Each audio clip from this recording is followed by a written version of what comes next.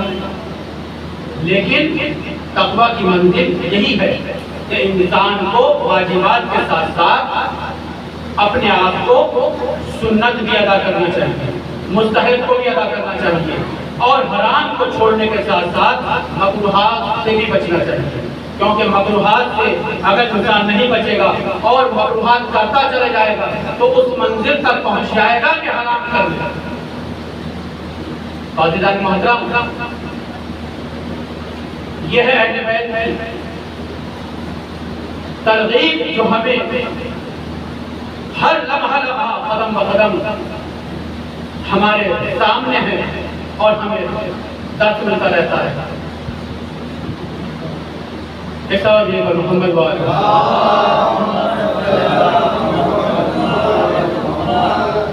عزیزان محترم، جیسے میں نے بیان کیا کہ انبیاء علیہ السلام ترک اولا کرتے ہیں، لیکن ترک اولا نبی کر لیتا ہے، لیکن ہمارے اہل بیت علی علیہ السلام، اس میں علی علیہ السلام ہوں یا رسول خدا ہوں یا فاطمہ زہرا سلام اللہ علیہ ہوں یا حسین علیہ السلام ہوں، سب معصومین کوئی ترک اولا بھی نہیں کرتا، کیونکہ ترک اولا اگر کرتے تو پھر انبیاء علیہ السلام اہل بیت علیہ السلام کا وسیلہ دے کر اللہ سے دعا نہیں مانگتے، کیونکہ اہل بیت علیہ السلام کا وہ منزلہ، وہ رتبہ ہے، وہ عہدہ ہے کہ انبیاء علیہ السلام سے بھی آتی ہے۔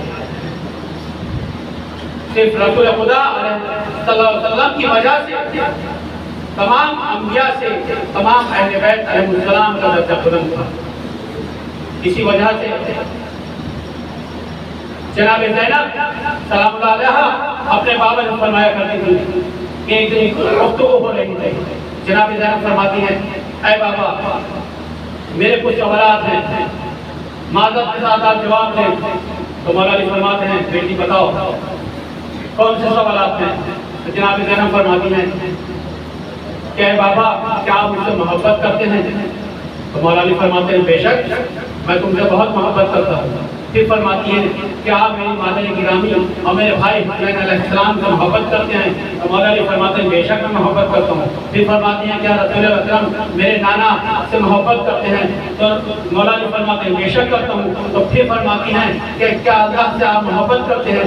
تو مولا علی فرماتے ہیں بے شک کرتا ہوں۔ تو اب مولا علی سے جب یہ مولا علی نے سوالوں کا جواب دے دیا تو جناب زینب فرماتی ہیں کہ اے بابا ایک ہی دل میں دو محبتیں کیسے ہو سکتی ہیں؟ تو مولا علی فرماتے ہیں اے میری بیٹی، اپنی بیٹی کا ماتھا چوم کر فرماتے ہیں بیٹی میں اللہ سے محبت کرتا ہوں اللہ کے لیے، اور تمام تم سے ہو یا پھر اپنے بیٹوں سے ہو یا اپنی بیوی سے ہو یا رسول اکرم سے ہو یا کسی سے بھی محبت کرتا ہوں تو وہ بھی میں اللہ کے لیے کرتا ہوں۔ اللہ سے محبت کی تو اللہ کے لیے، اوروں سے محبت کی تو اللہ کے لیے۔ تو یہاں پر معلوم ہوا مولا علی جو بھی کام کرتے تھے وہ اللہ کے لیے کرتے تھے، جو اللہ کی خوشنودی حاصل کرنے کے لیے کرتے تھے۔ تو یہ بھی ایک ہمیں درس ہے، یہ بھی ہمیں ایک ترغیب ہے کہ ہم جو بھی کام انجام دیں، جو بھی ارکان انجام دیں، صرف اللہ کی خوشنودی حاصل کرنے کے لیے نہیں ہے، ریاکاری کے لیے نہیں، دنیا کو دکھانے کے لیے نہیں، صرف اللہ دیکھ رہا ہے، اللہ ہمیں اجر دے گا، دنیا والے اجر نہیں دیں گے۔ صلوات محمد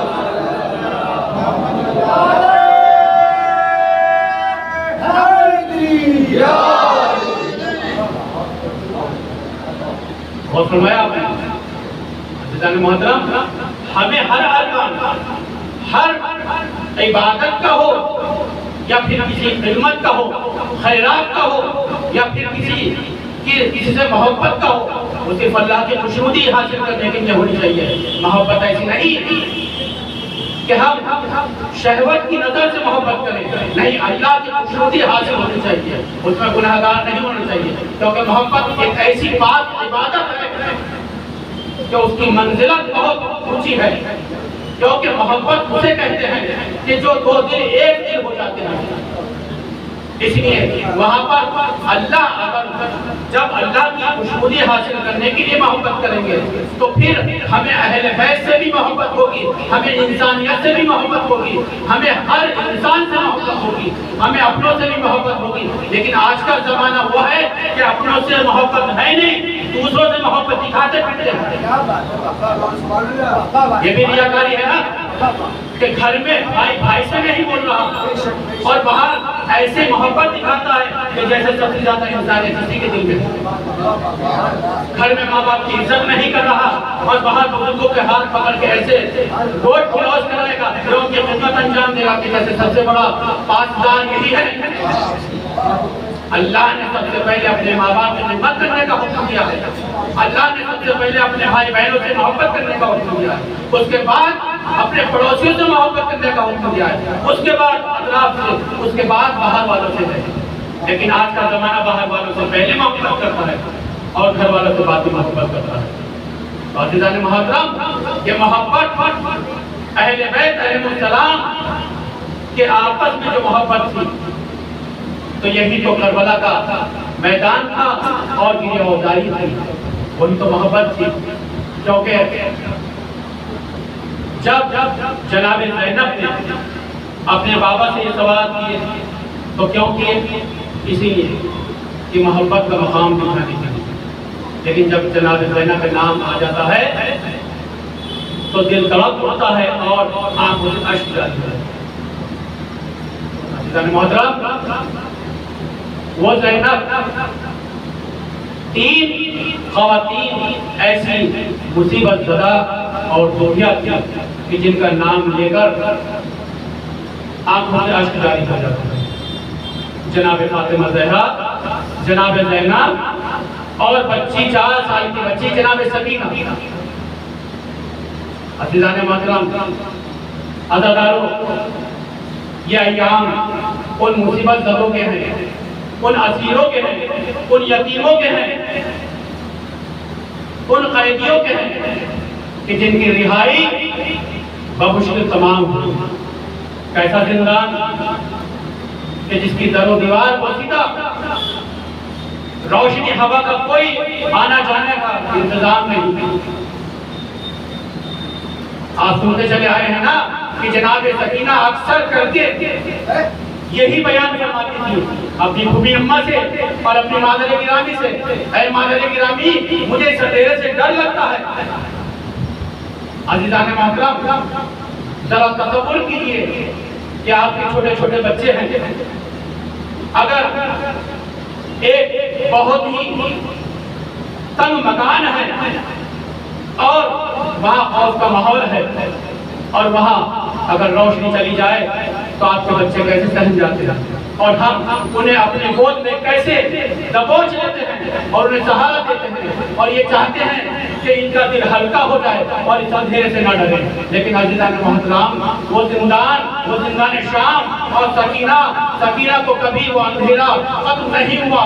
مر گئی سکینہ کا انتقال ہو گیا لیکن اندھیرا نہیں ہوا، اندھیرا ختم نہیں ہوا۔ ہاں عزادارو، یہ ایام وہی ہیں، لیکن جب رہائی کا وقت آتا ہے، ایک دن یزید کو خواب میں رسول اکرم جناب فاطمہ زہرا، جناب علی مرتضیٰ اور امام حسن علیہ السلام نظر آتے ہیں اور جہاں پر شہداء کربلا کے سر موجود تھے وہاں پر تشریف لاتے ہیں اور گریہوزاری کر کے یہ بیان کرتے ہیں کہ ہائے میرا حسین، ہائے میرا عباس۔ تمام شہداء کے نام لے کر گریہوزاری کرتے ہیں۔ عزیزان محترم، جب رسول خدا اور جناب فاطمہ زہرا گریا کر رہے تھے تو جناب فاطمہ زہرا نے رسول اکرم سے فرمایا، اے بابا، میرے حسین کو کب رہائی ہوگی؟ میرے حسین کو کب رہائی ہوگی؟ بس امام حسین کے سر سے آواز آتی ہے، اے مادر گرامی میری فکر نہ کیجئے، زینب کا خیال کیجئے، سکینہ کا خیال کیجئے، ہاں عابد بیمار کا خیال کیجئے، وہ کب رہا ہوں گے؟ جب یہ سننا تھا رسول اکرم نے یزید کی جانب دیکھا، یزید کو ایک دم سے خواب سے بیداری ہوئی، یزید جب بیدار ہو گیا تو فوراً غلام کو آواز دی، اور غلام کو آواز دے کر گھبرا کر کہا کہ ان قیدیوں کو رہا کر دو، میں پاگل ہو جاؤں گا۔ تو عزیزان محترم یزید کا حکم ہوا کہ قیدیوں کو رہا کیا جائے، غلام کو بھیجا گیا، جناب سجاد کو طلب کیا گیا، غلام زندان میں جاتا ہے اور سید سجاد سے کہتا ہے کہ آپ کو یزید نے طلب کیا ہے۔ جناب سجاد تشریف لے جاتے ہیں، ادھر جناب زینب سجاد کا ہاتھ پکڑ کے کہتی ہیں، اے بیٹا تم کہاں جا رہے ہو، کیا ماجرا ہے؟ تو جناب سجاد فرماتے ہیں کہ یزید نے مجھے بلایا ہے، نہ جانے کیا واقعہ ہے، میں جا کر دیکھتا ہوں۔ نہیں بیٹا میں اکیلے نہیں جانے دوں گی، میں بھی ساتھ چاہتی ہوں۔ لیکن آپ نے بیمار تھے، جناب زینب کو دلاسا دیا اور آپ تشریف